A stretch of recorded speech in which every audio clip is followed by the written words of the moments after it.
El Ancasti Podcast. El ecosistema universitario viene funcionando con un presupuesto sancionado en diciembre de 2022. O sea, con el presupuesto del año pasado, presupuesto 2023, que se lo ha comido, se lo ha licuado la inflación. Sí.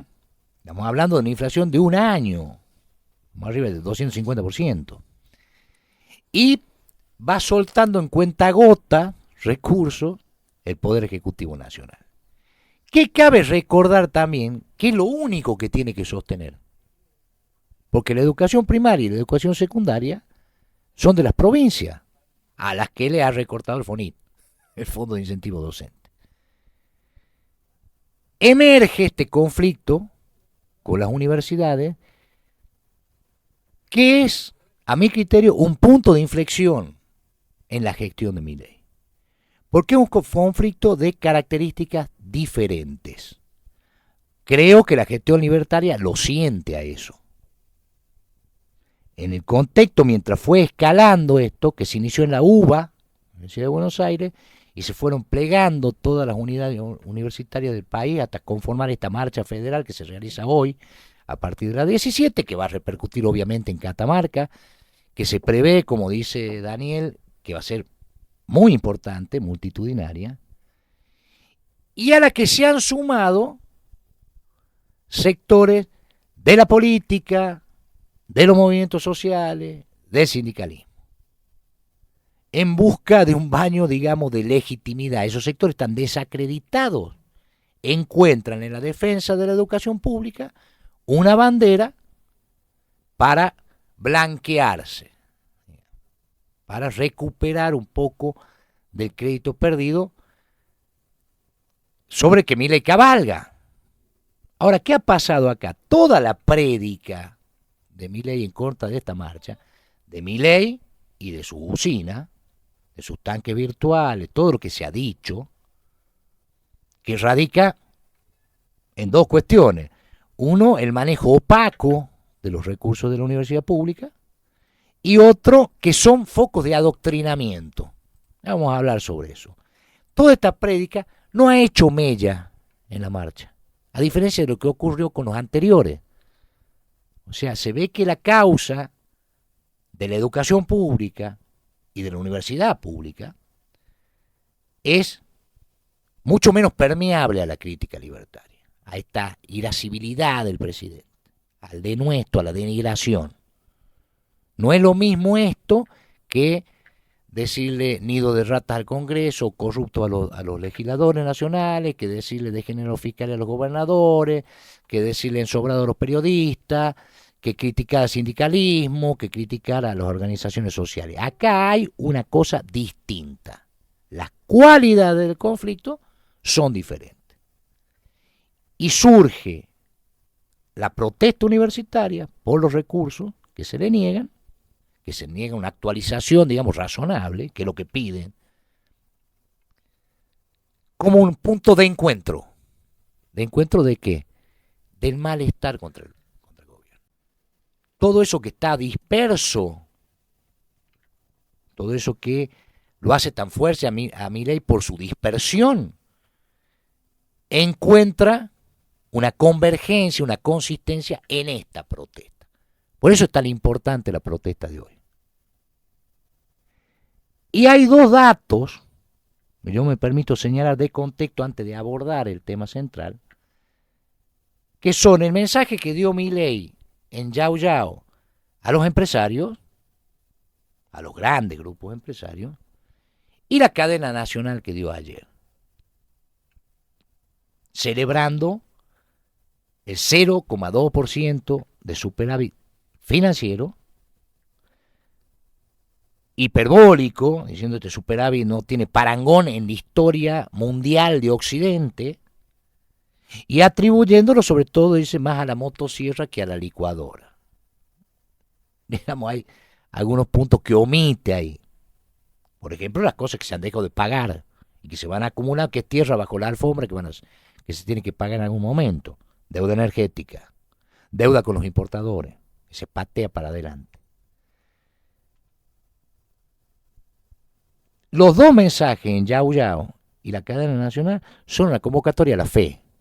Él está diciendo, este es el camino, vamos a llegar, vamos bien, estamos mal, pero vamos bien, confíen.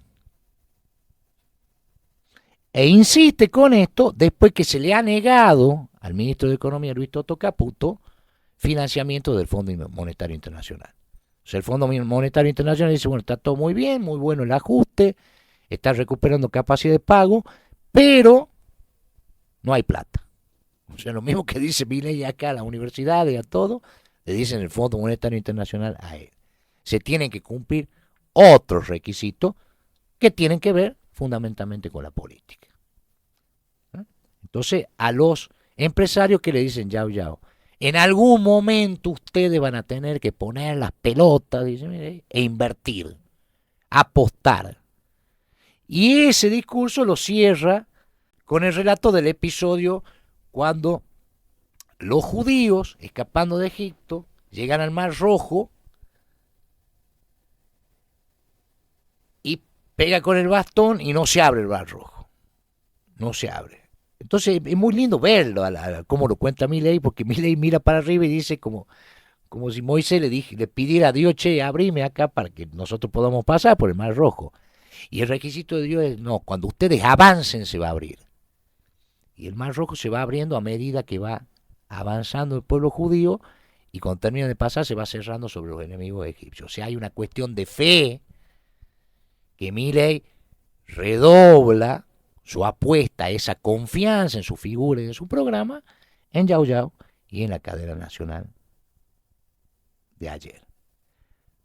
Hoy en la marcha federal universitaria, sobre la que convergen distintos sectores por los recursos de la universidad pública.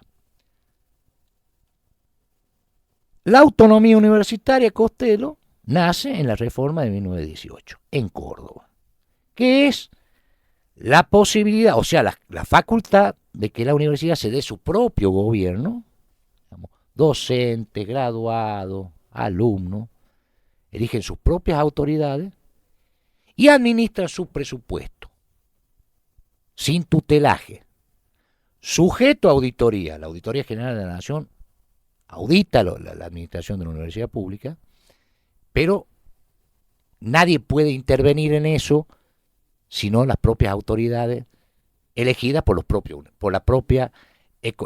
ecosistema universitario. 1918, famosa reforma, la figura de Teodoro Roca, etcétera, en Córdoba. ¿Qué pasó ahí? Nace una casta. Es antipática la palabra, pero nace una casta universitaria, con manejo de presupuesto y con todas las características que tienen las castas, que tiene puntos opacos, puntos muy luminosos, a lo largo de una historia muy intensa. La cuestión es que en esa historia de autonomía universitaria, que es lo que se defiende hoy, porque ¿qué es lo que se ve? Una política deliberada o lo que se sospecha, digamos, una política deliberada de desfinanciamiento instrumental del poder nacional. Y hay un dato muy importante que señalar acá. Milei lanza la acusación general de que hay kioscos, de que es un foco de corrupción, pero lanza la acusación que para mi criterio es más importante, porque los focos de corrupción sería muy fácil de resolver. Llame al auditor, audite y usted lo que descubra, digo, bueno, mire, señor Varela, se robó estos viáticos, se robó esta plata, destituyamos al señor Varela, lo metamos preso. Lo más grave es la acusación de adoctrinamiento. O sea, Milei que dice, la universidad pública es un foco de adoctrinamiento, donde se persigue la ideología liberal y libertaria. Este es, me parece, el punto central. Vamos a ver por qué. El poder político, en más de una oportunidad a lo largo de la historia argentina, trató de tomar el control de las casas de alto estudio, de esa institución de producción de conocimiento que es la universidad. ¿Cómo lo hizo? A través de intervenciones Hubo intervención en la década del 30. El peronismo intervino en las universidades. Perón intervino en las universidades, no lo hizo él, sino él ganó las elecciones y Farrell interviene en las universidades antes de que asuma. Y ahí hubo, digamos, se exacerbó la resistencia que tenía el ámbito universitario hacia el peronismo en general. Fue una etapa bastante de descapitalización del conocimiento en esa época. Pero el episodio más resonante, más recordado, más trajinado, se produce bajo el gobierno del general Juan Carlos Onganía. Y acá me parece que es muy interesante marcar tanto las diferencias que hay una diferencia de época importante, hay una diferencia ideológica, de agenda importante, pero también hay similitudes que marcan la proyección que puede tener, el potencial erosivo que puede tener esto que está pasando hoy, que en realidad hoy es el punto más alto, pero viene pasando desde hace varias semanas, nos va a permitir analizar qué pasó bajo Onganía. Año 1966, Onganía derroca a Arturo Humberto Iria, radical, de la presidencia. Interviene las universidades. El episodio más conocido, el incidente más conocido de esa época, es la noche de los batones largos, cuando entra la Policía Federal y apalea a docentes y alumnos que estaban concentrados, velando en varias facultades de la Universidad de Buenos Aires, resistiendo esta intervención, este ataque a la autonomía universitaria. Lo malmatan a palo, hay cesantías, prisiones, persecuciones y una gran emigración de docentes en esa época. Le costó muchísimo a la Argentina esa actitud, esa intervención del onganiato sobre el ecosistema universitario. Esto ocurre el 29 de julio de 1966, Universidad Nacional de Buenos Aires, y empieza a impregnar todo el país. 3 años después, Costello, 3 años después, 29 de mayo de 1969, se precipita el Cordobazo, que empezó, digamos, protestas sindicales, pero cuya característica, digamos, cuya intensidad, ahí empieza el principio del fin de Onganía, después vendría Levington y después vendría Lanuse. Pero Onganía empieza a caer ahí. Convergen ¿quiénes? Los trabajadores y los estudiantes universitarios. En las calles de Córdoba, una jornada muy violenta, hay una fortísima represión y es un acontecimiento histórico, emblemático de la historia argentina. Digo, ha tocado Milei un nervio muy sensible. No quiero caer yo en el relato idílico del ecosistema universitario, porque digamos, ningún relato idílico es real. Pero sí es un nervio sensible y hay como un compromiso afectivo muy profundo de la sociedad argentina con la universidad. Digamos, ¿cuántas generaciones han salido de ahí? ¿Cuántas personas han salido de la universidad pública, se han formado ahí o han visto a sus descendientes formarse ahí? Entonces, eso es un componente sobre el que Milei no puede intervenir. No puede, digamos, quebrar. Hasta ahora. Vamos a ver qué pasa. Tenemos la noche de los batones largos que terminó en el Cordobazo, digamos, en la evolución. Hay muchos acontecimientos políticos alrededor también, no es solo eso. Pero marco algunas analogías que podrían hacerse. ¿Cuáles fueron los argumentos siempre para intervenir en el ecosistema universitario? Vamos a decir, no le va a gustar a los compañeros, pero lamentablemente eso pasó durante el peronismo. Que no se adecuaba la universidad al programa que tenía para el país, que se imponía de arriba. En el caso de Perón, digamos, las divergencias que había en el ecosistema universitario eran incompatibles con la comunidad organizada, por caso. Onganía decía que estaba muy ideologizada la universidad. Por eso procede. Ideologizada ¿por qué? Estamos hablando de década del 60. Tenemos toda la incidencia de los movimientos tercermundistas, tenemos la incidencia de la Revolución Cubana, tenemos el Mayo francés, tenemos un mundo que estaba agitándose ideológicamente y eso repercutía en ese ámbito de discusión a veces muy áspera, de producción de conocimiento que es la universidad. Y eso a Onganía le parecía inconveniente. ¿Por qué? Bueno, porque supongo que en la cabeza de algunas personas se desarrolla este pensamiento de que puede haber un conocimiento aséptico, o sea, en una burbuja ajena a lo que ocurre en el mundo, cosa que no, o sea, no sirve eso. Primero es imposible, y después no sirve para nada.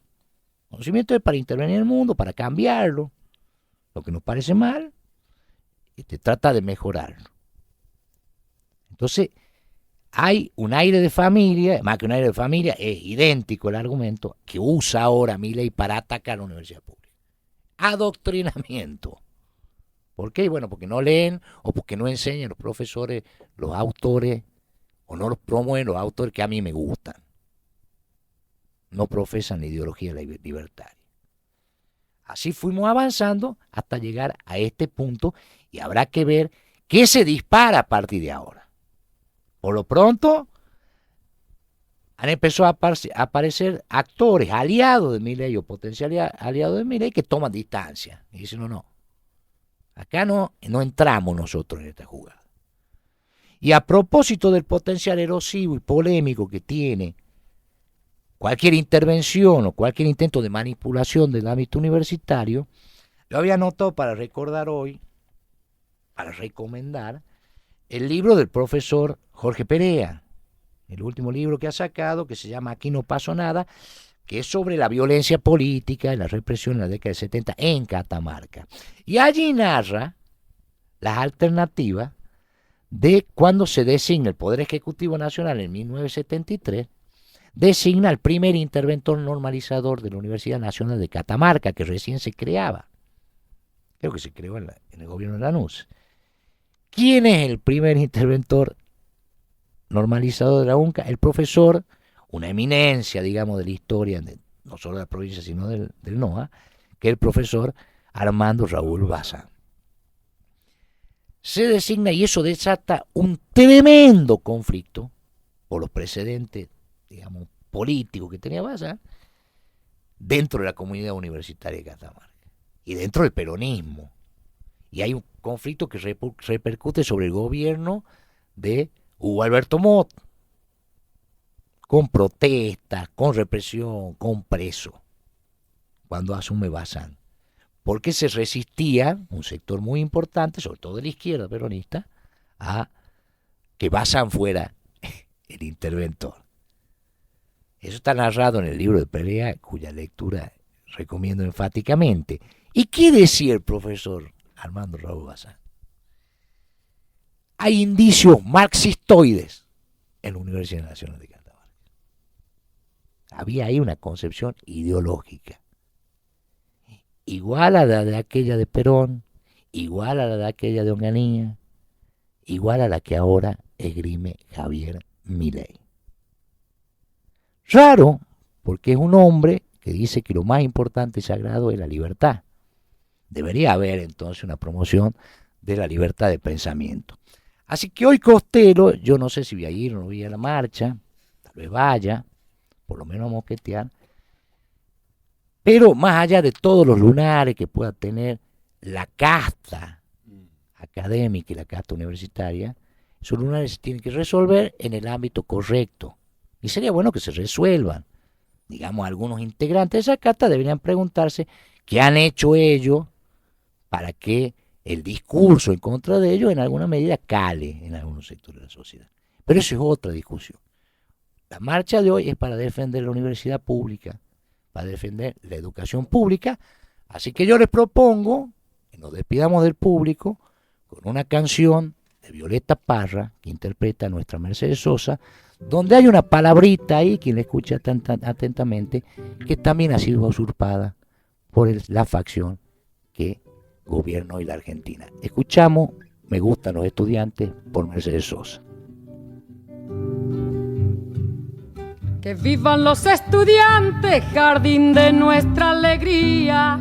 Son aves que no se asustan de animal ni policía. Y no le asustan las balas ni el ladrar de la jauría. Caramba y zamba la cosa, que viva la astronomía.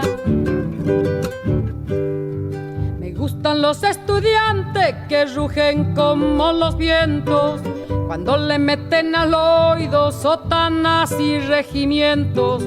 Pajarillos libertarios igual que los elementos.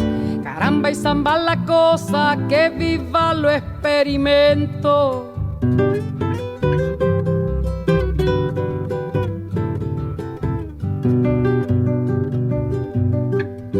Me gustan los estudiantes porque levantan el pecho cuando le dicen harina, sabiéndose que es afrecho, y no hacen el sordo mudo cuando se presente el hecho. Caramba y zamba la cosa, el código del derecho.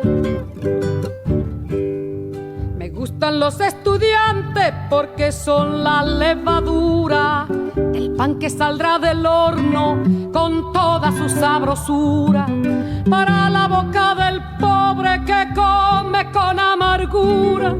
Caramba y zamba la cosa, viva la literatura.